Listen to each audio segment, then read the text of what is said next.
Hermanos queridos, les ruego que abran sus Biblias en el libro de los Hechos, el capítulo 26.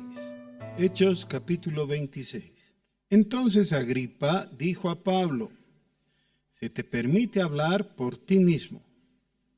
Pablo entonces, extendiendo la mano, comenzó así su defensa. «Me tengo por dichoso, oh rey Agripa, de que haya de defenderme hoy delante de ti de todas las cosas de que soy acusado por los judíos. Mayormente porque tú conoces todas las costumbres y cuestiones que hay entre los judíos, por lo cual te ruego que me oigas con paciencia. Mi vida, pues, desde mi juventud, la cual desde el principio pasé en mi nación, en Jerusalén, la conocen todos los judíos, los cuales también saben que yo desde el principio, si quieren testificarlo, conforme a la más rigurosa secta de nuestra religión, viví fariseo.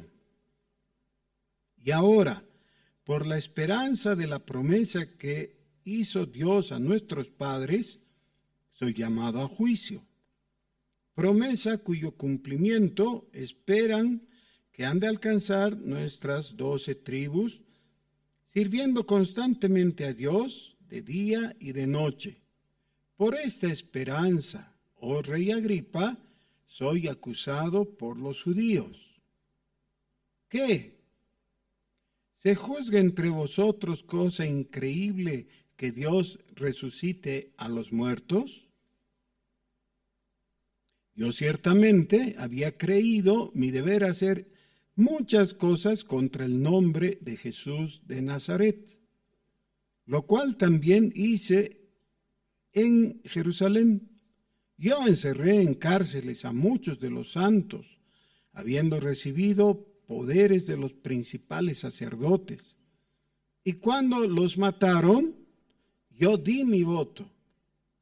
Y muchas veces, castigándolos en todas las sinagogas, los forcé a blasfemar. Y enfurecido sobremanera contra ellos, los perseguí hasta en las ciudades extranjeras.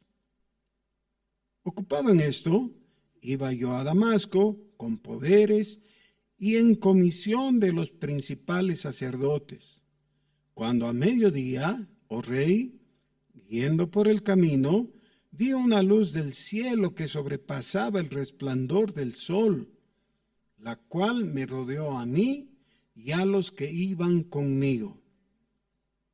Y habiendo caído todos nosotros en tierra, oí una voz que me hablaba y decía en lengua hebrea: Saulo, Saulo, ¿por qué me persigues? Dura cosa te es dar coces contra el aguijón. Yo entonces dije: ¿quién eres, Señor? Y el Señor dijo: yo soy Jesús, a quien tú persigues. Pero levántate y ponte sobre tus pies, porque para esto he aparecido a ti, para ponerte por ministro y testigo de las cosas que has visto y de aquellas en que me apareceré a ti, librándote de tu pueblo y de los gentiles, a quienes ahora te envío, para que abras sus ojos, para que se conviertan de las tinieblas a la luz y de la potestad de Satanás a Dios, para que reciban por la fe que es en mí perdón de pecados y herencia entre los santificados. Por lo cual, oh rey Agripa, no fui rebelde a la visión celestial, sino que anuncié primeramente a los que están en Damasco y Jerusalén y por toda la tierra de Judea, y a los gentiles que se arrepintiesen y se convirtiesen a Dios, haciendo obras dignas de arrepentimiento.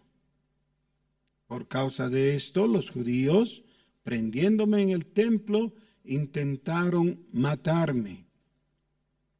Pero habiendo obtenido auxilio de Dios, persevero hasta el día de hoy, dando testimonio a pequeños y grandes, no diciendo nada fuera de las cosas que los profetas y Moisés dijeron que habían de suceder, que el Cristo había de padecer y ser el primero de la resurrección de los muertos, para anunciar luz al pueblo y a los gentiles.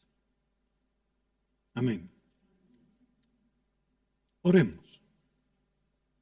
Nuevamente, Señor, te rogamos que por tu bondad abras nuestro entendimiento y tu palabra penetre profundamente a nuestras mentes y corazones y nazca la fe.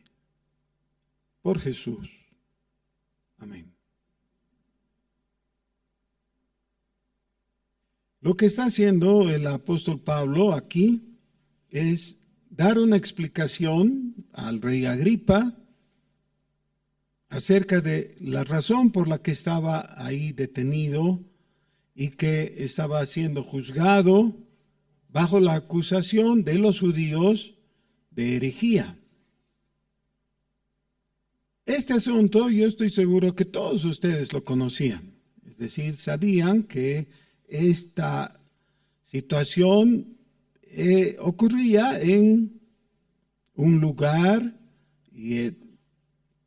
tal vez no conocido por todos, Cesarea, ¿no? Cerca de Jerusalén, en Judea. ¿Por qué Lucas invierte tanto espacio los capítulos anteriores y este también en relatar lo que pasó con ellos y luego explicar las palabras de Pablo ante uno y ante otro? ¿Qué es lo que le mueve a eso? Lucas ya ha expresado su propósito en el primer capítulo de su evangelio. Le dice a Teófilo, para que conozcas bien las cosas que entre nosotros han sido ciertísimas. Ahora, creo que eso es vital de entender. No que conozcas simplemente. Lo que nos pasa a todos nosotros es que culturalmente tenemos algún conocimiento del cristianismo, ¿no? Casi cualquier persona que esté caminando por la calle, si tú le haces algunas preguntas, como por ejemplo, ¿cuántos apóstoles eran? ¿Qué va a decir? 7.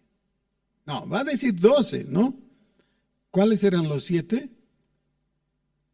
Los diáconos. Sí. Bueno, esas cosas sabe la gente, ¿no? Y sabe que Jesús murió en una cruz y algunas cosas más así de ese tipo. Pero hay ciertos detalles del conocimiento que uno da por sentado que tiene y que no es así. Y luego por falta de ese conocimiento uno puede errar totalmente en la receta que explica qué se necesita para ser salvo. Recordemos que ahora Pablo está hablando ante el rey Agripa. Este rey Agripa es uno de los Herodes, es decir, de la familia de Herodes. Pero no es Agripa primero, este es el Agripa segundo. Ya ha habido un Agripa anteriormente.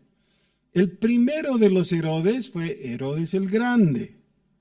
Después hubo otro que está relatado en el capítulo 2 de Mateo. Después viene Herodes Antipas, que es el que hizo degollar a Juan el Bautista. Y él murió y hemos leído de su muerte. ¿Recuerdan? Comido de gusanos. Este es el sucesor, es el rey Agripa, que era Herodes también, pero parece ser que era un poco mejor, no mucho más, pero un poco mejor que los anteriores Herodes. Y por eso Pablo expresa su beneplácito de estar ante él y poder razonar, poder explicar ante el rey Agripa cuál es la razón de su situación, por qué está detenido, por qué está siendo acusado. Y esa explicación es útil para nosotros y debiera ser útil para que ya nunca más nos confundamos y creamos que somos solamente una rama del judaísmo. El cristianismo no es una rama del judaísmo. Y por eso es que necesitamos ser muy firmes y muy claros y no quedar bajo la seducción del judaísmo. De esto mismo escribió el apóstol en Gálatas especialmente, un poco en Colosenses también. Bueno, ¿qué es lo que está diciendo? Está diciendo, no confundan las cosas. No se trata de que yo soy stronguista y odio a los bolivaristas, o que yo soy bolivarista y odio a los stronguistas. Eso sería fácil de entender. No se trata de eso. Se trata de que yo era un perseguidor de los cristianos. Obviamente, por mi convicción judía. Dentro del judaísmo, yo no era un judío cualquiera, era un fariseo, es decir, una persona estricta, ¿ya?, que tomaba en serio la religión y que cumplía en cada detalle lo mandado por la ley. Tanto así que cuando vi que dentro del judaísmo, dentro de mi círculo, surgió un grupo de locos que predicaban acerca de un tal Jesús, yo empecé a perseguirlos. Y ya hemos visto antes cómo él ha estado cuando apedrearon hasta la muerte a Esteban. Y ahí nace en realidad su celo de perseguidor de los cristianos. ¿Para qué cuenta esto? Para que nos demos cuenta que no es por antipatía simplemente que rechaza a los judíos, sino porque ha entendido que los judíos, al rechazar a Jesucristo, se han convertido en enemigos. Lógicamente, entonces, si rechazaban a Jesucristo, tenían que rechazar a Pablo, puesto que Pablo predicaba a Jesucristo. El apóstol les cuenta la revelación que tiene de Jesús. Y ese va a ser nuestro primer punto a memorizar. Necesitamos tener algo muy claro en nuestro corazón. Versículo 15 otra vez. En las palabras de Pablo, esto es lo que Jesús le habló. Versículo 15. Yo soy Jesús, a quien tú persigues. Pero levántate y ponte sobre tus pies, porque para esto he aparecido a ti, para ponerte por ministro y testigo de las cosas que has visto, y de aquellas en que me apareceré a ti, librándote de tu pueblo y de los gentiles, a quienes ahora te envío. En primer lugar, tenemos algo que de hecho ya causaba urticaria en los judíos. Pablo dice que Jesús le ha enviado a los gentiles. Para los judíos en esa época, esa era una locura total. ¿Cómo pues a los gentiles? Los gentiles son perros gentiles. El evangelio, las buenas nuevas, el llamado a la salvación que han tenido tantos profetas antes, ¿no? Eso es viable, pero para los judíos. puesto que los judíos son parte del pueblo de Dios. Es decir, en su criterio, el pueblo de Dios era un círculo cerrado y exclusivo, con una barrera étnica. Es decir, nadie podía participar que no fuera descendiente de Abraham. Pero ahora esto es lo novedoso de inicio. Pablo dice que Jesús lo ha enviado a los gentiles. ¿Para qué? Para que abra sus ojos, para que se conviertan de las tinieblas a la luz, para que se conviertan de las tinieblas a la luz. De vez en cuando escuchamos gente que cree que lo que ha ocurrido en su vida es simplemente un cambio de religión. Y aunque tiene que haber cambio de religión, obviamente, por supuesto, ¿no? Si se entiende bien la palabra religión, ser cristiano no es el simple hecho de cambiar de religión. Es el cambio de las tinieblas a la luz. ¿Qué tinieblas? Bueno, tendrías que darte cuenta. Las tinieblas de tus mentiras. Dices, pero yo no era especialmente mentiroso. Sí, ¿sabes por qué? Porque en realidad primero te mentías a ti mismo. Y entonces ni te das cuenta que vivías en mentira. Toda tu vida era una mentira, oscuridad. A veces una oscuridad bien maquillada, de decencia. Mentiroso pero decente.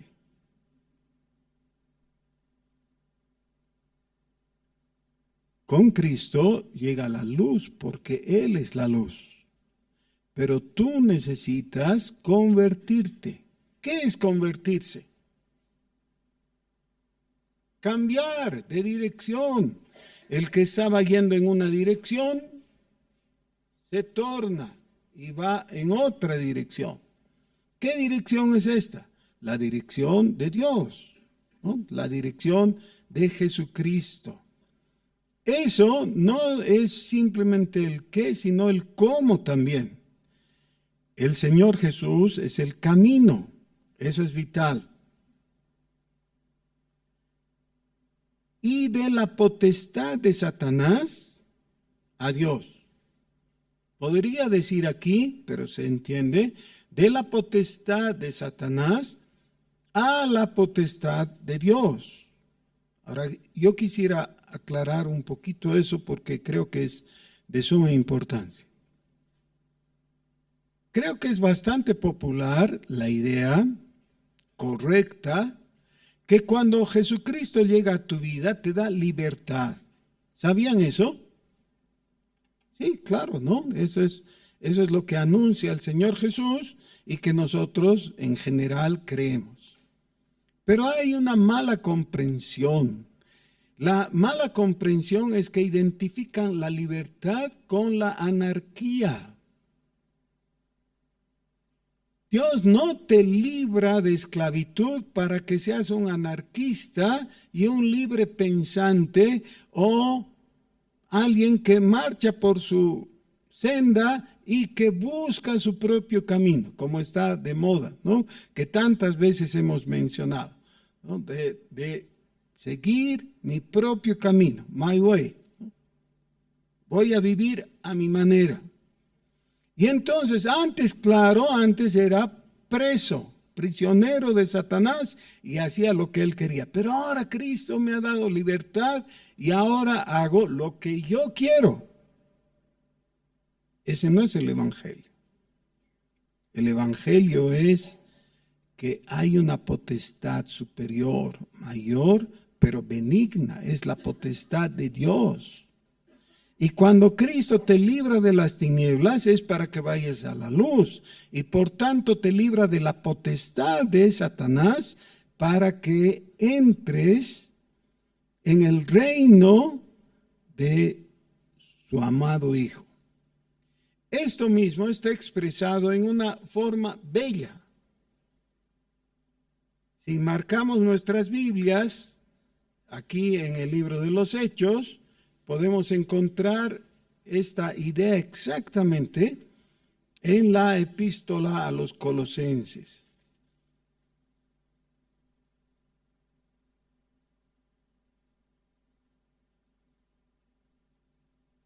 En el capítulo 1 de Colosenses, desde el versículo 11, dice: fortalecidos con todo poder, conforme a la potencia de su gloria, para toda paciencia y longanimidad, con gozo, dando gracias al Padre que nos hizo aptos para participar de la herencia de los santos en luz. Ahí está la palabra, ¿no? Luz. El cual nos ha librado de la potestad de las tinieblas y trasladado al reino de su amado Hijo. El traslado del ámbito de influencia.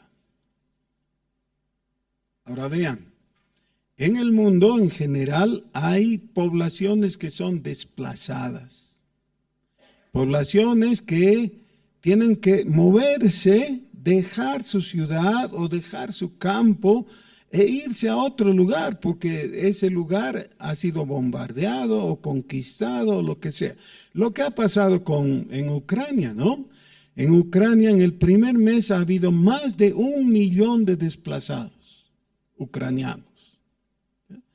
Han tenido que dejar su tierra y buscar refugio, irse a otros países o ir a las otras ciudades de Ucrania, porque era imposible quedarse ahí donde estaban, hubieran muerto. Ahora, un desplazado, ¿qué puede hacer?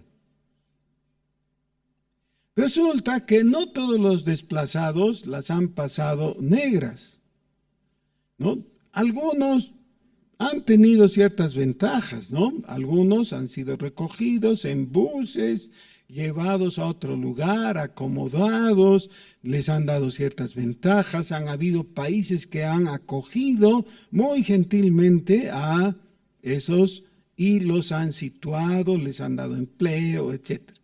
Y entonces algunos de ellos podrían decir: ahora estoy mejor que antes. Eso tendría que decir el cristiano.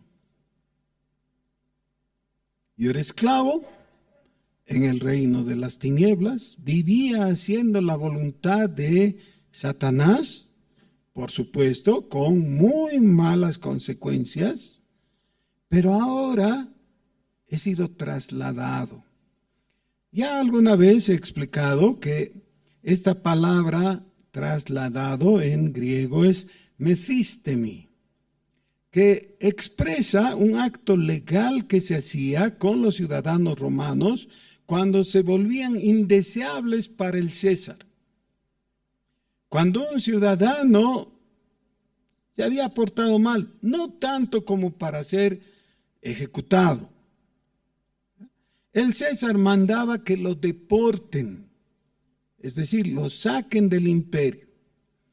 La forma simbólica de hacer eso era llevarlo hasta la frontera. Claro, habían lugares donde la frontera no se veía, ¿no? Y entonces el centurión romano marcaba en el piso con su lanza una raya. Decía: hasta aquí es el imperio. Y 2 soldados tomaban al reo que iba a ser deportado de los codos y lo levantaban y lo lanzaban fuera del imperio. Claro, una raya nomás tenía que pasar, ¿no? Pero era el acto simbólico. Tú ya no estás en el imperio, no puedes entrar, estás fuera. ¿No? Ese acto de levantarlo, cargarlo y tirarlo fuera, ese es methistemi. Y aquí dice que eso es lo que hace, pero al revés. No en un acto de deportación que es expulsión, sino en un acto de conquista y de cautividad. Es decir, es como que Cristo ha irrumpido en el reino de las tinieblas y te ha cautivado y te ha levantado y traído al reino de la luz. Pero como está expresado aquí, decía, es la forma más bella que uno puede pensar. Dice, y trasladado, me hiciste a mí, al reino del Hijo de su amor. En la Reina Valera dice de su amado Hijo, ¿no? Pero la traducción literal del griego es al reino del Hijo de su amor, es decir, al reino de Jesucristo. En ningún momento estás en tierra de nadie. Tal vez en tu corazón sientes que estás en tierra de nadie, pero no estás. Si Jesús te rescata, es para llevarte a su reino, a la luz. Esto nos obliga a hacernos una pregunta, y no vamos a responder en voz alta porque sería impertinente. Pero en tu corazón, por favor, responde. ¿En qué reino estás?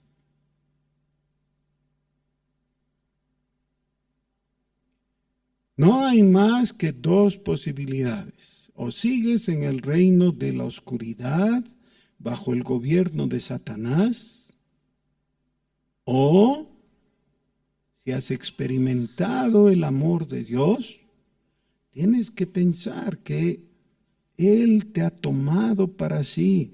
Y entonces tienes que en tu mente, en tus conceptos, cambiar y pensar, no estoy a la deriva, no estoy perdido, no estoy en penumbra, estoy en luz, en el reino del Hijo de su amor. Ese es mi lugar. Y si puedes decir eso, entonces podrás también darle la razón en esta explicación que Pablo hace aquí en Hechos 26. Dice, para que se conviertan, para que abra sus ojos, para que se conviertan de las tinieblas a la luz y de la potestad de Satanás a Dios. Ahora, vean, es muy importante recuperar nuestros conocimientos de gramática básica. ¿Cuál es el sujeto? El sujeto de la redención o de la salvación es Dios. Él es el que salva. Pero el sujeto de la conversión eres tú. Tú tienes que convertirte.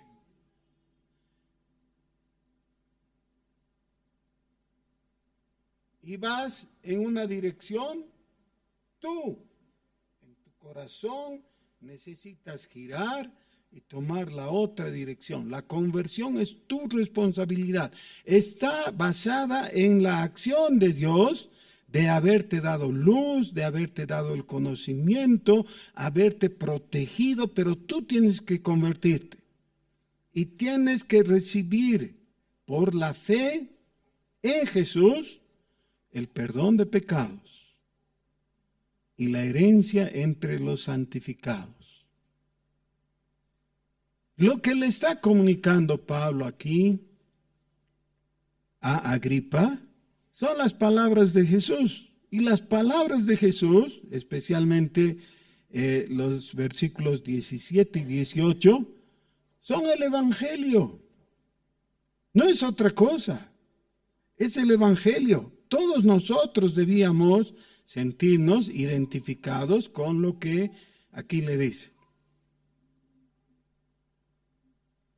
Ahora, la parte imposible de aceptar por parte de los judíos es lo que aclara y reitera en el versículo 23.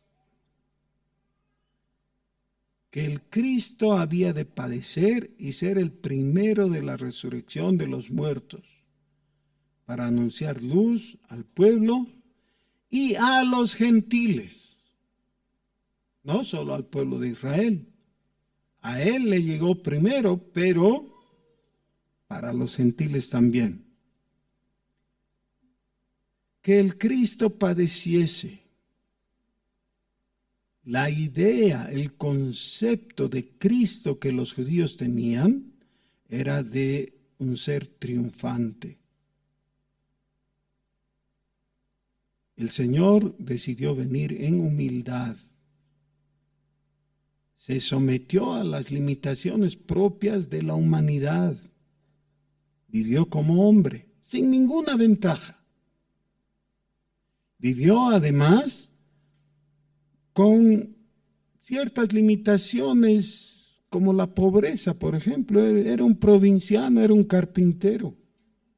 En una época en que jamás le hubieran llamado maestro ebanista o algo así. No tenía una industria de carpintería, era un carpintero. Sí, con todas las ventajas.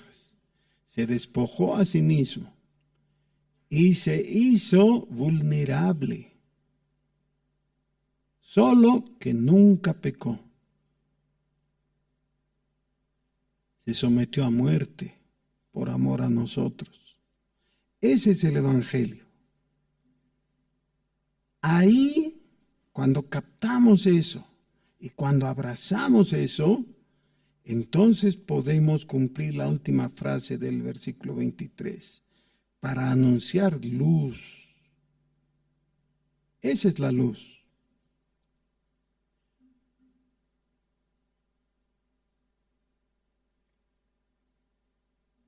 En una desobediencia de Pablo surgió esta situación tan fea de quedar en la cárcel y todo. Pero Dios usó para bien. Y Dios usó para su gloria. Con eso no les digo hay que desobedecer. Estoy diciendo Dios es capaz de transformar situaciones más allá de lo que pudiéramos imaginarnos. Dios es capaz de transformar las derrotas en victoria, el fracaso. Fíjense cómo el apóstol Pablo es llevado delante del gobernador romano, a dos en realidad ya les ha testificado, y ahora al rey de los judíos, rey humano y todo lo que quieran, pero es de alto nivel. Y él aprovecha entonces para dar en una forma resumida, magnífica y eficaz. ¿Saben qué?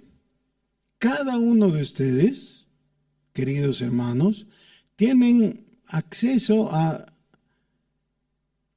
un círculo que otros no tienen. Algunos de ustedes trabajan en una entidad y pueden hablar con el capo máximo de esa entidad y anunciarle el Evangelio. De vez en cuando oigo un tenor muy derrotista de alguien, ¿no? Que dice, no, pero ¿qué me va a escuchar? No, en el nombre de Jesús te va a escuchar. Nadie tiene que aspirar a grandezas porque otra vez entramos en una vanagloria, pero sí hay que reconocer las oportunidades que solo tú tienes, porque estás en un círculo en el que el Señor te ha puesto.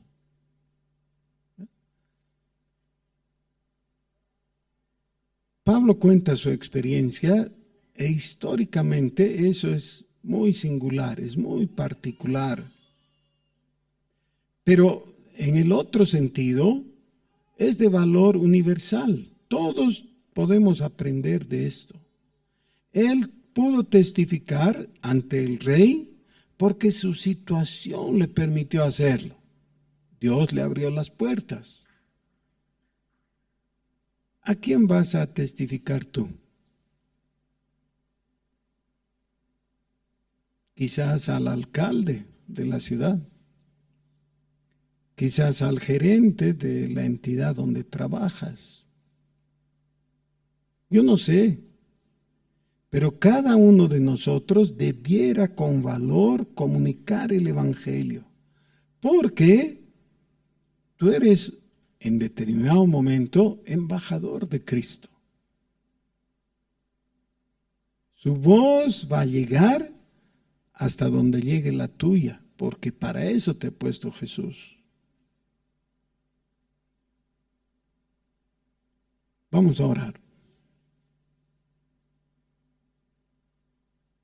Gracias, Señor, porque tú nos has rescatado de las tinieblas y de la potestad de Satanás. No somos más de Satanás. Y no somos hijos de ira y no somos hijos de desobediencia. Tú nos has transformado, Señor. Gracias. Nos has hecho cercanos. Nos has hecho conciudadanos con los santos. Nos has dado el privilegio de ser parte de tu ejército de conquistadores. Úsanos, Señor. Envíanos igual que al apóstol Pablo, para gloria de tu nombre. En el nombre de Jesús. Amén.